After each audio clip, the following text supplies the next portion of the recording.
Hi guys and welcome back to the Mighty Blues. My name is of course Cameron and welcome back to another live stream. It is the player ratings. Arsenal 5, Everton 1 at the Emirates. Everton ending our season in very typical fashion to how the season has gone, really, hasn't it? This game really does, sort of typify the last sort of 6 to 8 months as an Evertonian, albeit it meant absolutely nothing. I think the majority of us weren't really that arsed, to be honest with you. Obviously, our season ended on Thursday night with that unbelievable comeback against Crystal Palace, obviously guaranteeing our survival. And Thursday is one of, and still remains one of the best days of my life and always will be. And it is a day I will never, ever, ever forget. This one, however, is a day that I will forget and hopefully will forget,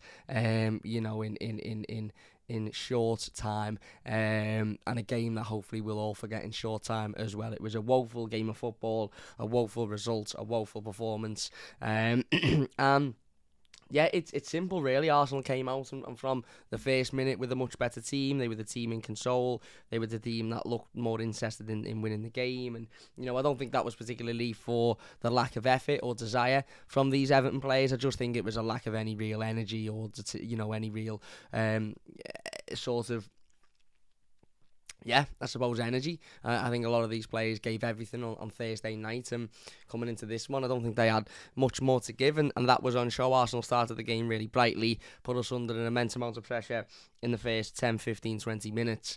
Obviously, we had a couple of opportunities. TheMightyBlues having a really, really good chance to, put us up 1-0 up against the run of play. Makes the wrong decision for me. Instead of dinking it over Aaron Ramsdale, he tries to smash it right at him. Then obviously Arsenal get an extremely controversial penalty, a ball which strikes Alex Iwobi's sleeve, which in the laws of the game states it's not a penalty, went to VAR and was checked for about 45 minutes and then was given as a penalty, which is quite ridiculous considering Everton were denied the exact same penalty against Manchester City at Goodison Park a couple of months ago when Rodri very literally caught the ball. But maybe on second watch of that Rodri decision, maybe it struck his chest first, maybe it actually struck his sleeve, and that was why it wasn't given. But, it doesn't really mean much anyway now, does it? But no, obviously Arsenal going 1-0 up with a penalty, and then from that point on, Everton were just not really in the game, where we conceded, 3 goals from set pieces, another one which was far too easy for Martin Ødegaard to get into the box and curl it past Asmir Begovic.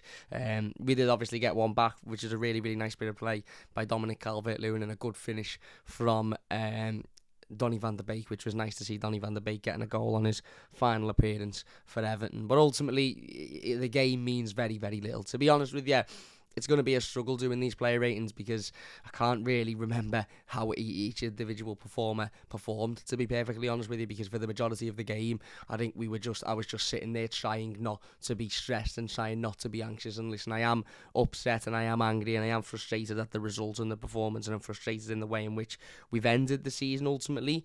But as I said in the instant match reaction, my relief and happiness at the fact that this season is finally over and the fact that Everton have managed to survive this season completely outweighs any sort of negative feeling I have towards this game of football. I'm just absolutely relieved and made up that this season is over and we can finally enjoy a couple of months without having to worry about football and without having to worry about Everton. The next time I'll watch Everton, I'll be sat in Baltimore, America, with Ned, Ped, John, Baz, having an absolutely wonderful time, having a couple of drinks, meeting everybody over in America. So that's all I'm thinking of. The next time I'll have to watch a game of football will be over in America, albeit there'll probably be 1 or 2 pre-season games before that, but let's be honest, they probably won't be televised or shown to fans anyway. So, anyway, let's get straight into it. Before we do that, Wanderlust has donated a $10 super chat. Thank you so much, my mate. He says this super chat is for going through this whole trash fire season without saying something bang out of order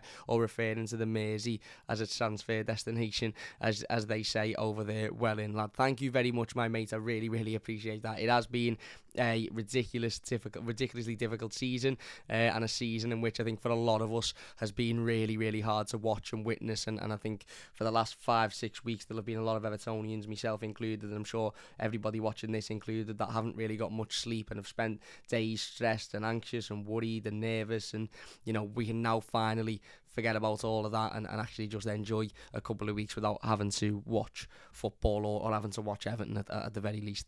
Anyway, let's get straight into the player ratings. Asmir Begovic obviously starting in goal. Frank Lampard deciding to give Jordan Pickford the day off, which is a decision that I had no problem with whatsoever. Jordan has been absolutely phenomenal recently. Jordan Pickford has been one of the reasons as to why Everton is still a Premier League team, if I'm being perfectly honest with you. If it wasn't for Jordan Pickford, I'm not convinced we'd still be in this league at this point.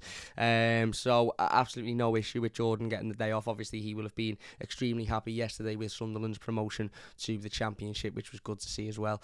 So Asmir Begovic come in to replace him. I'm going to give Asmir...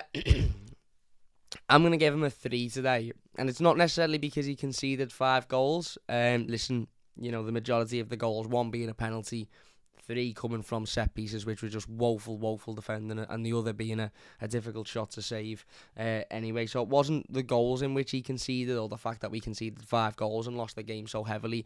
It was more the fact that I just think he looked poor today. I just think there was a lot of balls that were thrown into the box that he seemed to flap at, a lot of Arsenal chances in which he seemed to make the wrong decision, which he seemed to not be comfortable with. I just don't think it was his best game of football. And listen, I think Asmir Begovic is a competent goalkeeper, to be perfectly honest with you. I think as a number 2, I've not got any real big issue with him being number 2. And obviously there's a lot of talk about him getting a new contract and getting an extension on his current deal.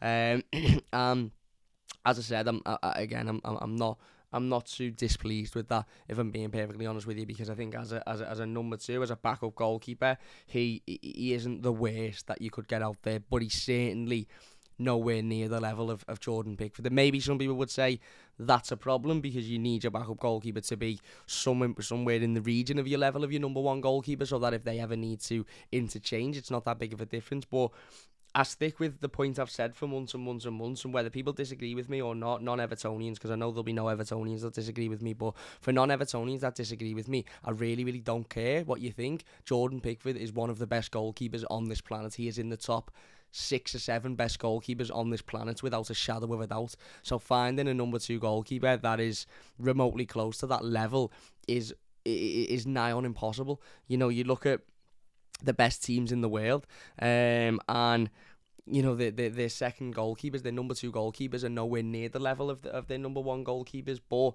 as long as they're a competent number 2 who can come in and do a job when needed, then it's not that big of a deal. And listen, as I said, I don't think Asmir Begovic was particularly great today, but I think in the long run he's probably competent enough to be that number 2. But I'm going to give him a 3, because as I said, I think he was a little bit jittery today. He sort of flapped at everything, and ultimately he conceded 5 goals, albeit I don't think any of them were really his fault directly. Left back, John Joe Kenny. Left wing back, John Joe Kenny, sorry. This might be John Joe's last appearance in an Everton shirt. Obviously, he is out of contract this summer. There was talk about him getting a new contract. Whether or not that will go ahead will be determined over the next couple of days, weeks, I assume. I'm going to give John Joe a 3 today. Again, same. Don't think he particularly dealt very well with Arsenal's wide players. He made a couple of good challenges, made a couple of good interceptions in key areas, but ultimately he formed part of a defence that were absolutely torn apart and absolutely torn to bits for 90 minutes of a football game, so there's not a chance he's getting a high score. Yeah, listen, John Joe just isn't good enough, is he? It's as simple as that. He's just not good enough to play for this football club. Whether he's good enough to be a squad player is a different argument, but again, to step in and be a starter or a player that we need to rely on, it's just not good enough for me, John Joe. And yeah, he didn't make any massive individual mistakes today. It's not like we can sit here and say, oh, he was at fault for, or he made this individual mistake or that individual mistake. He just wasn't very good, so he's getting a 3. Centre-backs then, obviously, Frank Lampard going with 3 centre-backs, 5 at the back, 3 at the back, whatever you want to call it. Jared Branthwaite, I'm going to give Jared a 4 today. I think he struggled as well to keep up with the pace. I think he struggled to keep up with the play. I've just noticed Basic Trig's name in the comments has been changed to Rodri's right arm, which is quite funny. He says, I'm defo not Basic Trig. Yeah, I think he struggled today, Jared Branthwaite. Obviously, we saw his sending off against Brentford, which showed a lot of, I think, inexperience and naivety, and albeit it should never have happened if the referee was able to do his job. But it did happen, and as I said, I think it showed a lot of naivety and youthfulness and inexperience and all of those things that come along with being a young defender who is only just sort of breaking through into the Premier League. I think Jared Branthwaite would benefit from a season out on loan, maybe in the Championship. I think League One is probably too far for him. I think he'd be too good for League One, but I think he would get a really, really, really good challenge in the Championship, and he'd be able to go out there and show what he's capable of and show what he's able to do, because at the moment I just think he seems a bit too inexperienced and too young and naive for the Premier League. He needs to go and get that experience of playing in a really rough and tough league, maybe for a season of starting week in, week out, because he's definitely good enough to be a starter in a Championship team week in, week out for the season. Whether or not he's good enough to do that for Everton in the Premier League is a completely different question. But as I said, I think he just showed a little bit of naivety today. Ultimately, yeah, he wasn't particularly great, albeit neither were Michael Keane or Mason Holgate, but he wasn't great today, Jared Branthwaite, so I'm going to give him a 3. Next to him then, Michael Keane, I'll give him a 4. I think he looks slightly better.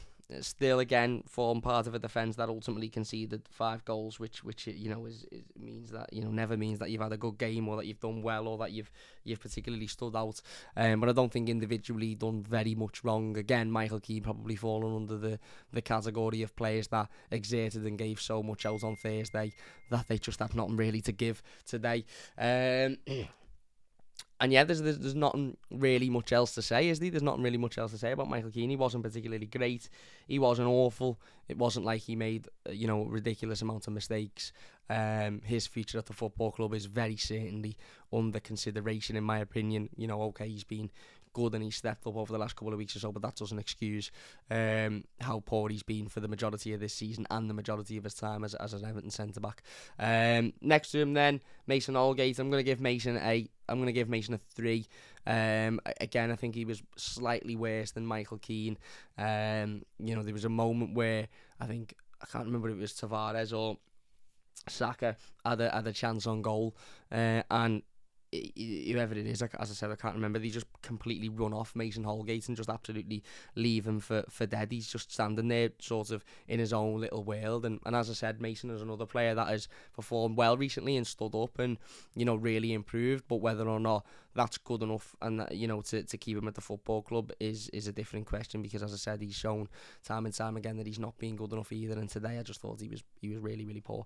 And then right back, right wing back, Alex Iwobi. I'm going to give Alex Iwobi a 6 today. I thought the intention was there to get forward and create chances. I thought the intention was there to, again, to keep Arsenal out. He struggled defensively, don't get me wrong. He struggled against a couple of really good wide players who ultimately, made it really, really difficult for him to have an impact on the game. But he still worked hard. He still tried to get forward. He still tried to create chances. He still tried his very, very best to get something out of the game and to have an output in the game. But unfortunately, he just couldn't do it. But yeah, again, Alex Iwobi, another player who there will be serious question marks over whether or not, what decision the club have to make on him. He's obviously been ridiculous since Frank Lampard has come in. He's improved drastically, but does that make up for the 3 years prior of just, dreadfulness? I don't know. But I think, to be fair to Alex Iwobi, he is one that has stepped up consistently over the last 4 or 5, 6 weeks and just been absolutely phenomenal. And I don't think he was particularly awful today. Into the midfield then, we have Abdoulaye Doucouré. Yeah, I'm going to give Abdoulaye Doucouré a 2. He was on the pitch for all of 25 minutes, something like that, before he was replaced by Donny van der Beek. He probably should never have started this game, to be perfectly honest with you. He looked tired. He looked off the pace. He looked off the boil. He looked like he was struggling. He looked like he needed to come off, and that was exactly what happened. Of course, there's not much else to say about it, to be fair. He lost the ball a couple of times. He wasn't at his usual self in terms of pressing, in terms of pace, in terms of power. And look, obviously that is all because of how much he exerted on Thursday night and has done over the last 4 or 5 weeks or so, considering he's mostly been doing the job of 2 players on his own, considering he's been playing next to Andre Gomez, who is absolutely woeful. So yeah, I don't think we can really give Abdoulaye Doucouré a much higher score than that, really, considering he wasn't on the pitch for very long and he wasn't great whilst he was on the pitch, and he didn't come off through an injury or anything like that. It was a tactical decision. Tom Davies next to him. I'm going to give Tom a 3 as well. In fact, no. I'm going to give Tom a 2. I thought he was poor today, Tom Davies. Now, obviously, it's his first game back since returning from injury. Obviously, he's had a long time out on the sideline, and I don't think Tom Davies would have started this game had there have been something on it. If you want me to be perfectly honest, I don't think he would have been in the starting 11 whatsoever. I think the fact that there was nothing riding on it, I think the fact that we had nothing to play for him effectively, had no real need to get a result in this game, was the reason Tom started. Probably so Frank Lampard can get a little bit of a look at him, allow him to go out there and put a performance in, maybe get a bit of fitness back and just get a bit of a confidence boost back at the fact of being able to be playing football again. Having said that, he was very, very clearly off the boil. He very, very clearly wasn't match fit. He very, very clearly wasn't match ready. I don't think it was a case of he's a woeful footballer and he's not good enough. I think it was a case of you can tell this lad's only just come back from injury, and this is the first game he's played in a 3-4 month period, something like that. And I think that was really it with Tom Davies. He wasn't very good. His passing wasn't very good. His movement wasn't very good. He just didn't have a great day. He just didn't have a great day whatsoever. And yeah, I put that down to, just coming back from injury, not being match fit, and the difficulty of the game as well away at Arsenal. Ultimately it was always going to be a really difficult game, and from the off they were completely out the traps quicker than we were, and had more intention than we did, and that was always going to show more difficult for somebody like Tom coming back from injury. So yeah, wasn't very good today, but I don't think there's too deep into it. Dele then, Dele's going to get a 4 as well. I think there was times where he showed a little bit of quality. I think there was times where he showed a bit of potential. I think there was times where he showed a little bit of ability to break Arsenal down and play the ball into good areas, but I just think he got caught up in the occasion, to be perfectly honest with you. I just think he got caught up in the fact that he was playing against Arsenal. They were well up for it. He got into a bit of a physical battle, and there was periods in the game where I thought, given the level of officiating in this league, it wouldn't have surprised me had Dele Alli have been cautioned more heavily than he was, because he was sort of up there for the physical battle. He was had a difficult time in regards to the Arsenal fans giving him a tough time, and yeah, he just wasn't really in it. But again, I'm not going to sit here and go, he was awful, he's this, he's that, he's the other, because he completely changed the game on Thursday, and he was the reason we all had what we had on Thursday night. And this was a really difficult game in really difficult circumstances, and I don't really think it was on him. So yeah, there you go. Demarai Gray, I'm going to give Demarai Gray a 4. I think he got into good areas. I think he should have scored his first chance, in which he volleyed straight at Aaron Ramsdale, which for me was really, really poor. I think he should have probably done better with his second chance as well. But again, he come on and he changed the game on Thursday night. He's exerted a lot this season. He's had a very up and down season, I think, Demarai Gray, for me. And yeah, he was... He wasn't great. None of them were great. They were all awful, But he wasn't unbelievably bad. But he didn't do anything. He didn't bring anything. He didn't. He was a forward player playing in a team which had no possession, and were absolutely outrun for large parts of the game. So it was always going to be difficult for him. But ultimately, yeah. There you go. And Dominic Calvert-Lewin, I'm going to give Dom a 6. I actually think Dom was one of the better players today, a little bit like Iwobi. Massive part of playing the goal. Obviously, really, really well worked.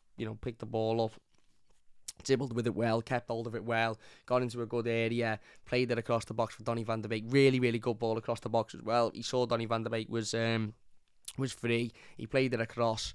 And yeah, again, really, really difficult game in the circumstances, considering we had no possession and we created literally nothing for Dom.